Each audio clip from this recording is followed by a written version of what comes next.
The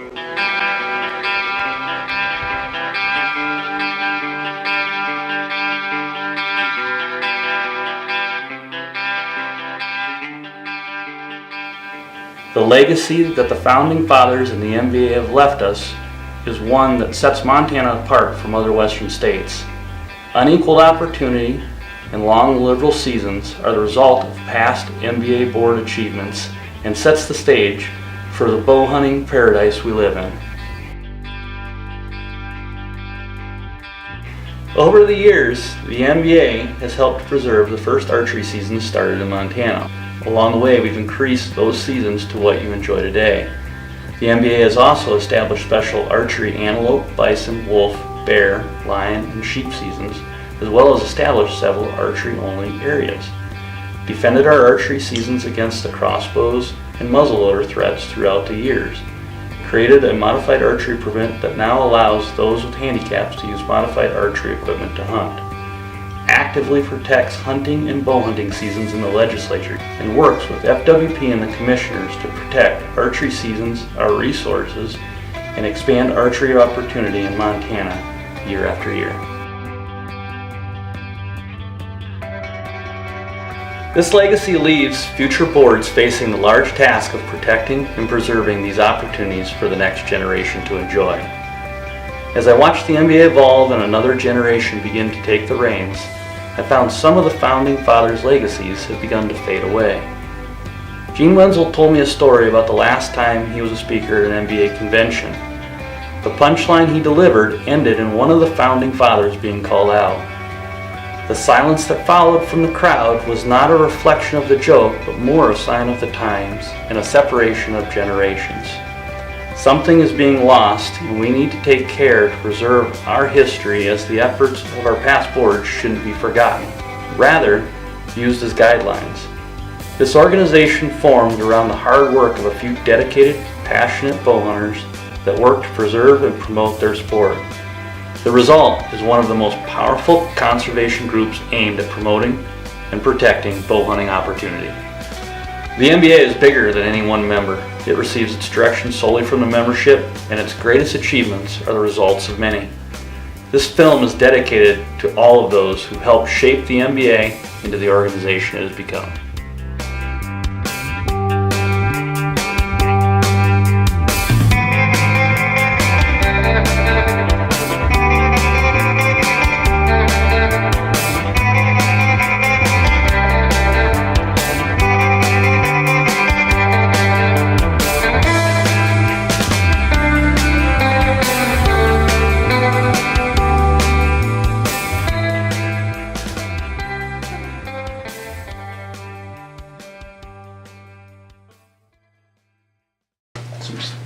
It started off in '67.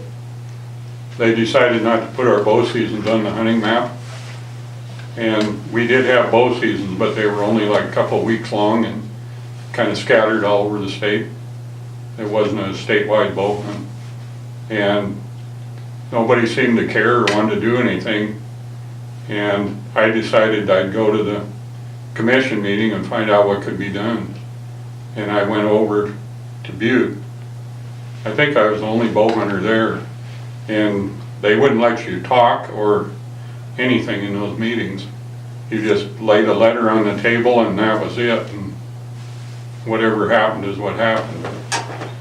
The season came back again in '68, and then I got together with several different guys all over the state that I knew, and we started trying to organize something. And we would support each other for things that we wanted or seasons that we wanted, and they'd write in from different parts of the state. And it kept getting to be more guys coming in, and they were from darn near everywhere in the state. And we just kept going to those meetings, and it would usually, only 4 or 5 people would show up there. Some of them were outfitters that were guiding bow hunters. And kept doing it for several years until it was like when we formed finally in '73. And I think, if I remember right, I got a letter from Gene, and he was talking about that we needed to form a state bow hunters organization, and there was a lot of work involved in it at that time. And I kind of talked to some of the other guys, and we finally just said that we'd probably be better off to do that. So that's what happened. And we met over in Missoula and started the thing.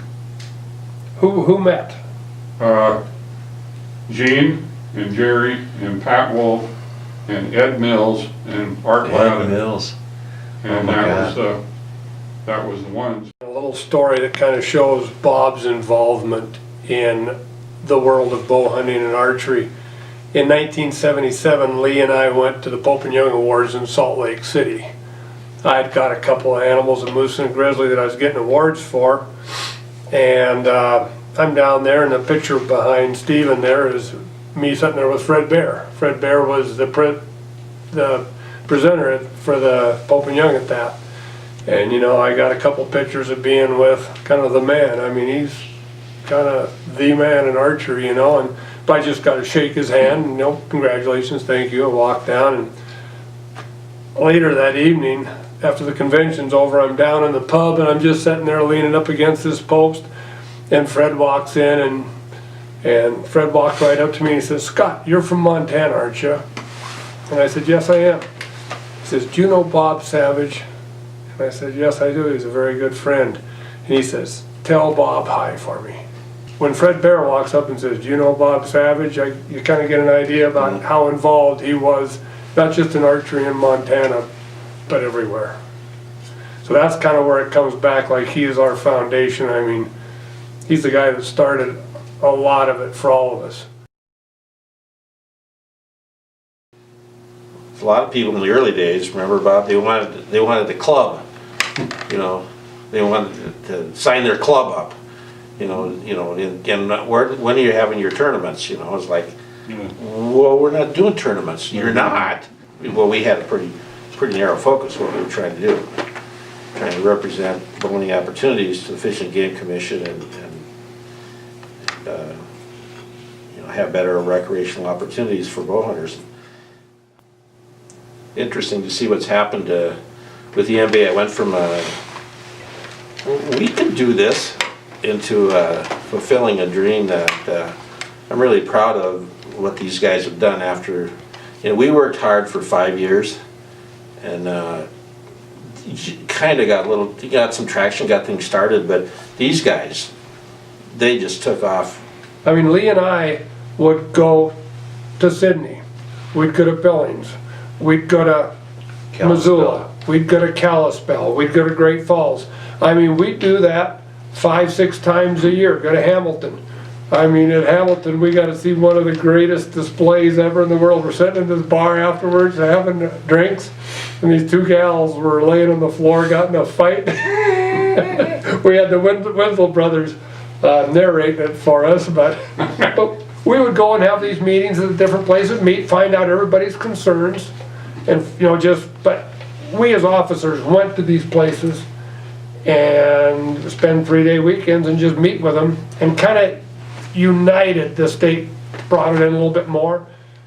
One of the first MBA newsletters, there was a thing here where the Montana Outfitters and Guides Association in 77, they wrote a letter. These early bow and arrow seasons have been creating problems for many of the outfitters. Any of you who have had experience in this regard know what a disrupting influence these hunters have on the elk herds. Now the bow and arrow people are asking for special early seasons for all types of game. But that's the kind of stuff they're putting out about us back then, trying to stop us from being out there. We had, I think back then we took it and we just kind of tried to find somebody in the fishing game that would just listen to us, that, you know, would kind of befriend, and then you get one more, and then one more, and then there were so many guys that were against it to begin with. God, I mean, what you guys fought through, I mean, that was crazy. Whenever we went to Helena, we tried to use 3 words over and over again, and those 3 words are maximum recreational opportunities. We had a lot of speed bumps along the way. I remember, I don't remember who it was, but I remember having a confrontation with somebody in Helena. They kept saying you bow hunters are always asking for special seasons for yourselves. And my argument was, wait a minute, first of all, these seasons are not for bow hunters, they're for bow hunting. And the opportunity to bow hunt is open to anybody and everybody in the state of Montana. We had to deal with some pretty rash decisions back in the 70s. I remember, for example, the first turkey seasons opened in the Bitterroot where I lived. And I think they were open a couple years, and all of a sudden one year I went down to buy my turkey tag, and they said, oh no, we closed that season. So I called Helen and I said, asked them why, and they said basically it was closed due to a lack of interest. And I said, lack of interest? That's like closing a fishing season in some backcountry lake because you don't see very many people fishing there. I mean, there wasn't a whole lot of logic behind it, and I thought, why not leave it open to those people that want to participate? If there's enough turkeys, a sustainable population, let's utilize it. Some of our problems back then were just regional fish and game guys. I mean, the heads of Region 2 was one of our major thorns in our side. I mean, he hated bow hunters with a passion. There was a lot of stuff going on in the fishing game at the time too, because remember there was biologists that were trying to do different things that were just their agenda and had really nothing to do with managing of wildlife or working for the sportsmen, and we caught them. Our members did. That biologist, I forget his name, but he had a proposal in to shut down the goat season in that canyon.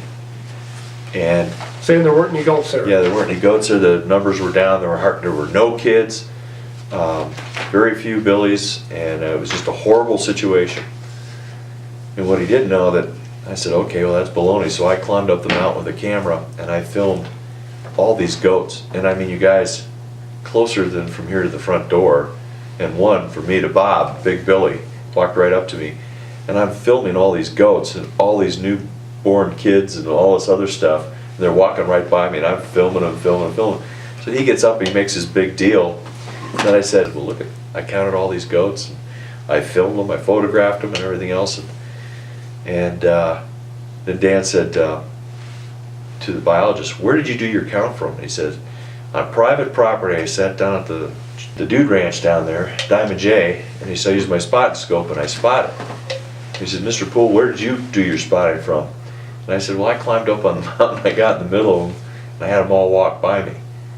And it was one of those things where he said, okay, and they grabbed the biologist, commissioners took a break, they went in another room and the biologist didn't come back out again.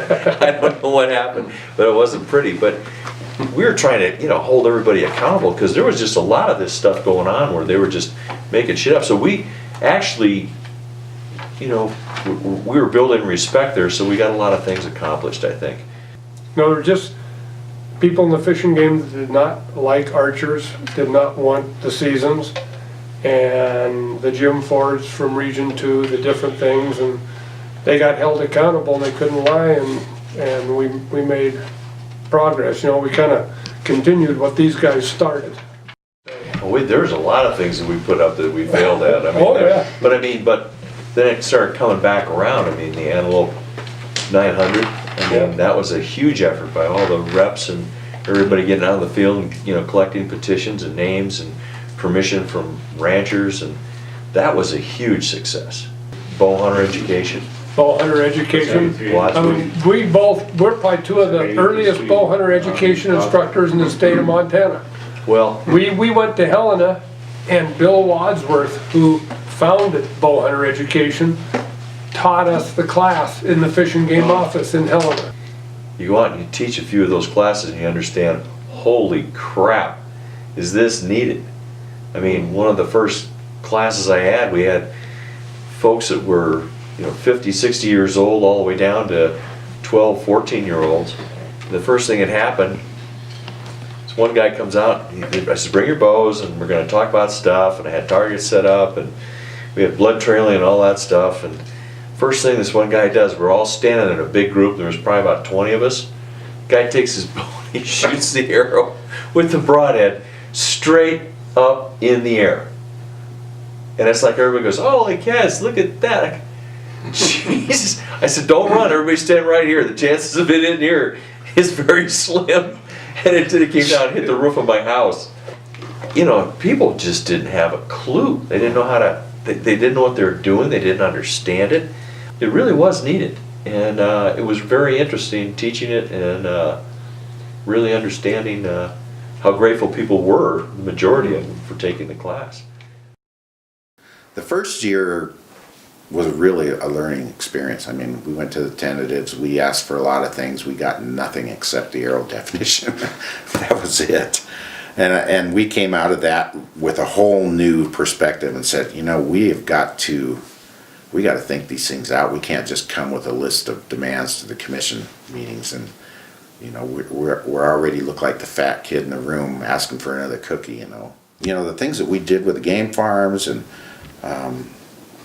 block management, those are issues that every state wishes they just drool over the chance to have something like that. Yeah. And you know, the fact that we defeated crossbows because we had foresight enough when we passed our equipment restrictions, we had the foresight enough to know that we were going to get challenged. The crossbow's always been there, but here's how we killed it. We defined the archery stuff, which that is probably the biggest thing we did. Because before then, we couldn't even get a broadhead law passed. So it was still legal to shoot big game with field points in Montana, and that just really disturbed us, you know. And our equipment definition was really vague. So Pope and Young had just adopted theirs, and we thought that's it. We got a national organization with a good equipment definition. Let's take that. And actually, we did it because at the prompting of one of the Fish and Game commissioners. He said, "Why don't you go ahead and define the whole thing?" So the next year, we took the whole Pope and Young definition. We got something I think that's solid, and it basically, I think it ended the debate. I know it did within the MBA. We didn't have to waste time anymore on what constituted archery equipment. When you have, you know, once something's in place, it gives you a good solid footing to stand on. We knew we would have problems with handicapped people, so we came up with the modified archery permit, which basically let them use a draw lock device or basically any other thing that they could come up with to draw a legal bow. They still had to use legal bow hunting equipment, except that they could, you know, use some way of assisting and to keep it back and to trigger the release or whatever. When I became president, I was very strongly curtailed any discussion about equipment, you know, compound versus recurve type of discussion. I said, that's all bull. We're not gonna spend our time and our effort discussing that. You know, we're all bow hunters together. You know, we have to have a united front on this. There was a division for a while because, you know, they said the MBA was a bunch of traditional bow hunters, which it was when we started, but it was bow hunting that we were supporting. It wasn't just equipment. We have personal views, but we surely supported the compound issue, and we did a lot of work on that. But it, you know, I'll say one thing. I think Montana has the best traditional bow hunters in the world, and you know, we've been around the Pope and Young. I mean, I've been to at least a dozen conventions and senior member of that, and they're scattered here and there. There's some tremendous traditional bow hunters, but per capita, I mean, look around in this room and stuff. Everything in here is taken with traditional equipment, and that's just a personal thing.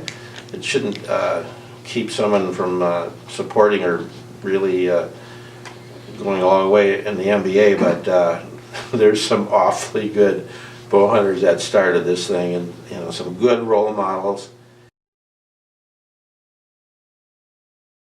Where the MBA has got so much going for it right now is that you guys are the officers. You're young. You're young us's in essence. The Montana Bowhunters Association has youth in their organization. It really shines in this state because it's such a grassroots organization, and you know, people, commissioners and politicians, they really respect that. It's a lot of work. It takes a ton of dedication and volunteer time from the people that do it. But the people that are involved are there because they love it. And you know, burnout's a real thing. You can only do it so long, and it tends to burn you out. But as far, like I said, I go around the whole country and speak, and the MBA is the best of the best. It's the one that I compare all of them to, and we really have our act together. There's a lot of people that think that the whole season, the whole thing is just a given, and they're supposed to get it. It doesn't matter what. Just entitlement is what you'd call it. And that's the one thing that I think might kill our sport in this state. I worry a lot about that. You know, Bob, I think that's the biggest thing that bothers me, is the entitlement attitude from so many people. And that's just wrong. That's why we don't have very many members in the MBA. Man, we should have probably 4,000 or 5,000 of them actually, when you come right down to it.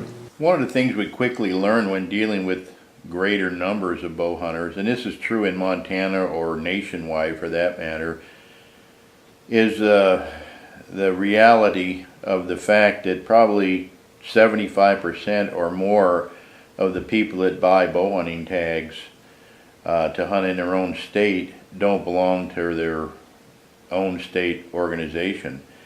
And the result of this is that they become nothing but opportunists, and they're enjoying the benefits of all the work that goes into not only attaining but retaining these opportunities, and yet not putting much back into the sport. Key for the organization that going on in the future is to have a really solidly grounded mission statement. What do you want to accomplish? And if anything that is happening of any magnitude is not consistent with the mission statement, so to speak, where this club is going, or the organization is going, then that should keep you close to where you want to be, because this thing could fracture off in a lot of different directions. Remain united and say, this is an archery only organization. We've worked hard for years and years to get to the point where we have a great, archery bow hunting season. And, if we get caught up in,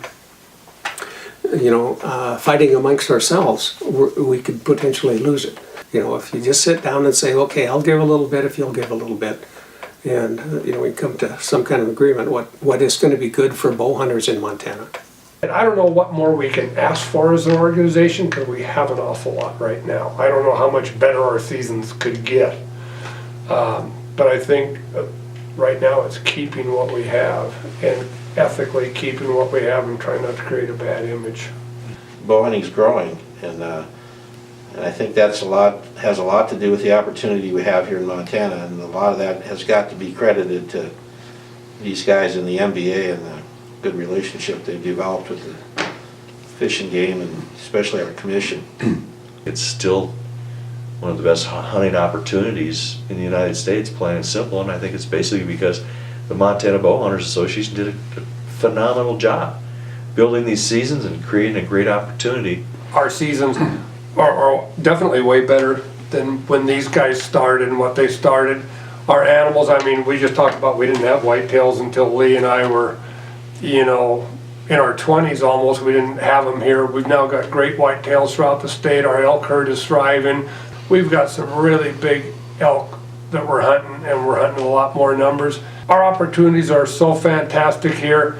Dick Robertson and I were speaking at the West Virginia Bowhunters Association banquet about 15 years ago, and we both talked, and we get back, and they start at West Virginia. They give out awards for the animals they've taken, and they get up there and they got a few heads in this table, and they go, first place award goes to Billy Bob. He got a 110 3x4 here. And Bobby Joe got a 2-point. The score is 40 over here. And Cletus got a doe. And they went, okay, now we're going to do woodchuck awards. And they started giving out awards for the best woodchuck and the best mallard duck. How good do we have it here? We could hunt moose, goat, sheep, antelope, bear, lion, deer, elk. We've got life awfully good here compared to most of the rest of the world. And ducks. Oh, and we can have ducks and rock chucks, but we don't give awards out for them at the MBA.